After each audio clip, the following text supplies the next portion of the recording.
Merci.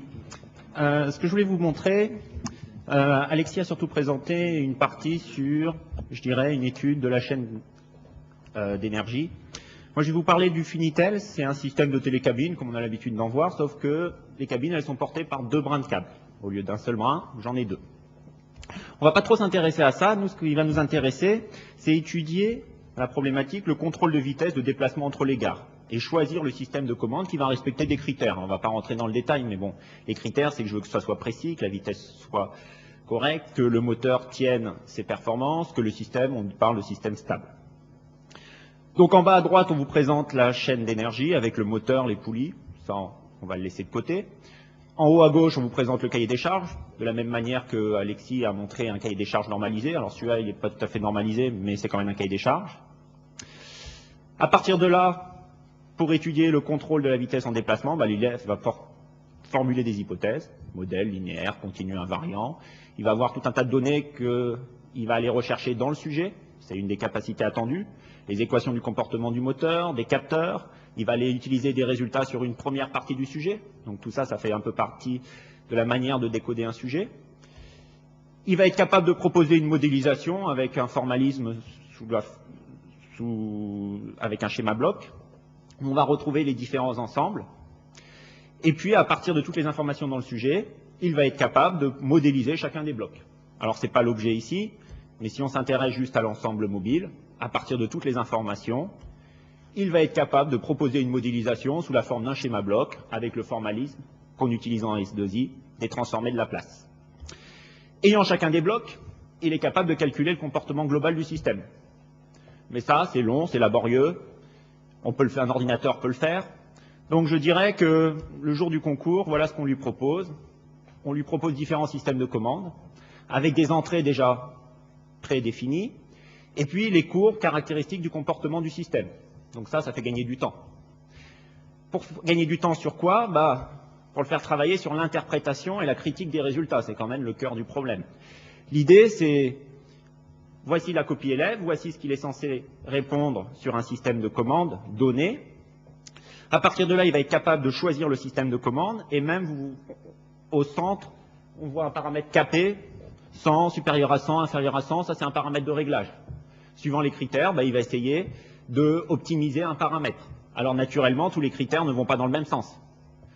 Quand j'améliore un critère, je diminue la qualité vis-à-vis d'un autre critère. Bon, on va essayer de trouver les paramètres qui vont respecter au mieux les performances attendues. Donc ça, c'est surtout ça qu'on va fixer chez l'élève. Donc ça, c'était pour valider une partie sur la chaîne d'énergie, une partie sur la chaîne d'information, le système de commande. On va juste vous montrer un exemple d'imaginer. Alors là, on est dans la filière PSI. On va se proposer toujours sur le Finitel en se limitant à une représentation schématique des modifications de solutions constructives. Je vous rappelle, le Finitel, c'est une télécabine qui est maintenue par 2 brins de câble. L'idée, c'est on va proposer à l'élève tout simplement de concevoir un système avec la mise en place de 2 câbles, puis mettre en place les poulies, ou concevoir un système avec un enroulement à un seul câble. Avec 2 câbles, voilà ce que ça donne. Avec un câble, on va utiliser un mouflage pour s'enrouler autour des poulies. À partir de là, toujours pareil, analyser, critiquer, comparer les 2 solutions. Qu'est-ce que ça donne au niveau des vitesses de synchronisation entre les 2 brins de câble? Il vaut mieux que les vitesses soient synchronisées. Qu'est-ce que ça donne au niveau du maintien de la tension dans les câbles? Si j'utilise qu'un seul câble, la tension est uniforme dans les brins de câble. Il n'y a plus de problème de synchronisation des vitesses. Donc voici des exemples sur les compétences au travers des sujets de concours. Alors on va juste vous montrer quelques idées sur l'organisation de la formation pour essayer que l'élève puisse acquérir ses compétences. Oui. Alors, afin d'acquérir toutes ces compétences, la formation en S2I, bien sûr, je vais parler des S2I, est organisée par centre d'intérêt en fait tout au long de l'année et par séquence d'enseignement. Dans un même centre d'intérêt, nous pouvons trouver des savoirs qui correspondent à la fois au savoir théorique, comme on en a entendu parler hier, au savoir pratique et aussi au savoir-être, et composé aussi de compétences et d'une culture de solutions technologiques. Pour cela, les séquences proposées sont constituées de 3 types de séances. Les cours, qui ont pour objectif d'acquérir et de structurer les savoirs et savoir-faire. Les travaux dirigés, qui ont pour objectif justement d'appliquer ses savoirs et savoir-faire sur une problématique industrielle réelle qui s'appuie sur un support industriel réel, les travaux pratiques que nous allons détailler bien sûr juste après. Enfin, nous pouvons signaler un dernier type de séance, ce sont les TIPE, et justement, puisqu'on n'a pas parlé de savoir-être, justement c'est eux qui vont permettre, à notre avis, de faire acquérir les savoir-être, ils permettent à l'élève aussi de faire preuve d'initiative et de créativité, de découvrir les domaines qu'il ne va pas forcément découvrir de lui-même, c'est le domaine industriel et de la recherche dans le triangle formation, industrie, recherche dont on a entendu parler hier, et la possibilité de communiquer puisqu'il sera amené à faire des exposés oraux. Alors, tout d'abord les travaux pratiques qui représentent 30 à 50% du temps de la formation selon les filières, 50% en PSI par exemple, et c'est le lieu privilégié d'acquisition des compétences et de la culture de solutions. Les savoirs et savoir-faire seront surtout acquis en cours et en travaux dirigés. Alors, les compétences autour des travaux pratiques en S2I sont les suivants, les champs de compétences. On retrouve en fait analyser, valider, imaginer et communiquer. Sauf que cette fois, on trouvera dans les activités élèves qui sont marquées en dessous, des activités un petit peu différentes de celles que l'on a proposées dans les sujets de concours, parce qu'il s'agit d'être capable d'expérimenter, de manipuler, de démonter, de mesurer, de configurer, surtout dans la compétence d'analyse. Dans la démarche de validation, il s'agira surtout d'élaborer une démarche de validation d'un modèle, d'une performance, bien sûr aussi, mais ça a déjà été fait un petit peu dans ce qu'on a présenté avant sur les sujets de concours. Enfin, d'imaginer de nouvelles solutions et des modifications de solutions. Alors, pour cela, nous allons prendre un exemple assez novateur sur la cordeuse de raquette SP55 qui est disponible dans la plupart des laboratoires de sciences de l'ingénieur. Enfin, on peut l'espérer. Alors, elle est constituée de deux grands sous-systèmes qui sont les berceaux et pinces et le mécanisme de tension. Comment ça se passe? En fait, on commence à corder en plaçant une corde, en la fixant avec un nœud sur le cadre de la raquette, on la met dans le mort de tirage, on tire, ça va imposer une tension qui est asservie, le mécanisme de tension est asservi en effort, justement, c'est l'intérêt de cette manipulation-là. Donc la tension dans la corde, a priori, est celle que l'on a essayé d'indiquer.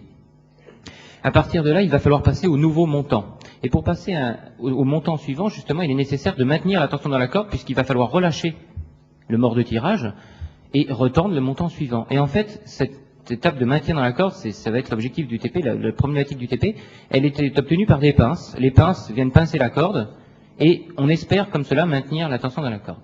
Alors, justement, la problématique du TP que nous proposons, c'est de juger de la pertinence de la solution du maintien en tension de la corde. On propose à l'élève en première année, dans le centre d'intérêt sur la mécanique et en particulier la statique, de juger de la pertinence de la solution du maintien en tension de la corde. Donc on lui donnera le cahier des charges associé à la fonction de service, maintenir la tension lors des changements de brin, avec le lieu de maintien, le plan du tamis, et le maintien en tension de 50 à 400 newtons avec plus ou moins 10%.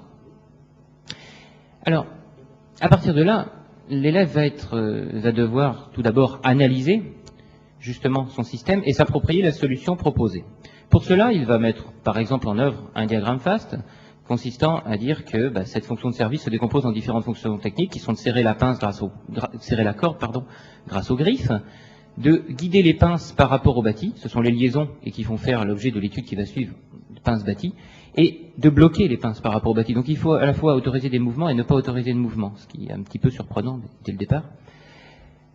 Il va être aussi amené à analyser pour valider le deuxième critère du cahier des charges, est-ce que la tension elle est bien maintenue? Et alors là, il va faire une expérience. Il va s'apercevoir que la tension, lorsqu'il impose la tension, bien ici il a imposé 200 newtons, elle est environ de 200 newtons dans la corde, et puis lorsqu'il met en place les pinces et qu'il relâche la mort de tirage, eh bien, c'est-à-dire dans la phase de maintien en tension par la pince, eh bien on a une baisse de 200 newtons qui passe à 150 newtons. Donc l'élève aura été amené à élaborer un protocole expérimental pour vérifier le critère du cahier des charges, et il va à ce moment-là interpréter les résultats de mesure, s'apercevoir que ça baisse de bien plus de 10%, donc que le cahier des charges en fait n'est pas respecté. Est-ce un problème? On en discutera plus tard, mais pour l'instant le cahier des charges n'est pas respecté puisque la tension baisse dans la corde à cause du mécanisme de pince.